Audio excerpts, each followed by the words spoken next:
Hey guys, yesterday you guys talked about the different types of energy. Well, today we're going to be talking specifically about potential energy and kinetic energy. Potential. Let's think about what that word means, potential. Potential means what you could do. So I have the potential to be the world's best basketball player. But I have the potential to be. You might have the potential to be a cook one day. You might have the potential to be a gamer one day. You might have the potential to be a YouTube star one day. You might have the potential to be a world-class athlete one day. So potential means you have the ability to. Okay, not doing it yet, but you have the potential to do that. Here is a Kleenex box. It has the potential to fall on the ground if I let it go. Okay. Now, kinetic energy is different. So potential energy is, let's go back there really quick. Potential energy, it means it could. Let's go back to our Kleenex box here. If I pick the Kleenex box up, I'm giving it height energy.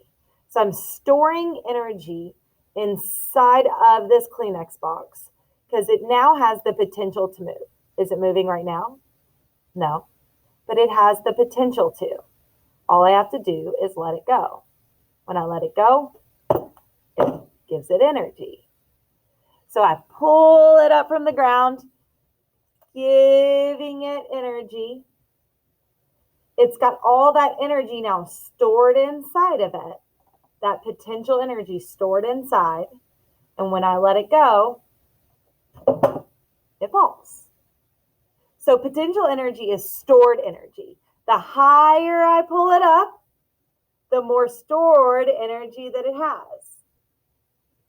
If I hold it up really, really tall and I drop it, it's got more energy, more potential energy. So potential energy is stored energy. Then what's kinetic energy? It's the opposite. Kinetic means to move. So kinetic energy is that moving energy. So right now, the Kleenex box is potential energy, and as soon as I let it go, it has kinetic energy. Think about a ball rolling down a hill.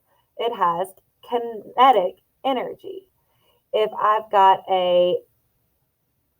what's around me, a mask, I ball it up in my hand, and I whale it back. I'm giving it potential energy. And it's all stored. And then as soon as I let loose and push it forward, boom, it's got kinetic energy.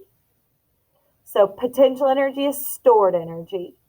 Kinetic energy is moving energy. I'm going to show you an example here on the roller coaster right there. There it is. So right now, the roller coaster is not moving. It's at the bottom of the hill. And it needs a little bit of assistance to get to the top of that hill.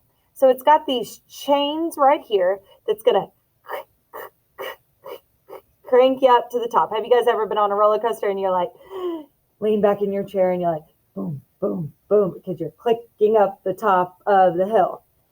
Notice that this roller coaster only has the chains at the beginning because that's the only time this roller coaster needs any assistance to get pulled up a hill.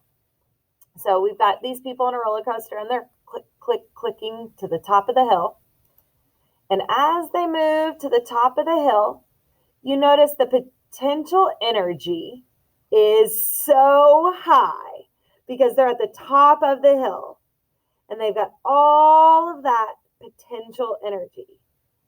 And when they get to the top, that potential energy is going to get turned into kinetic energy. So I want you to watch the graph.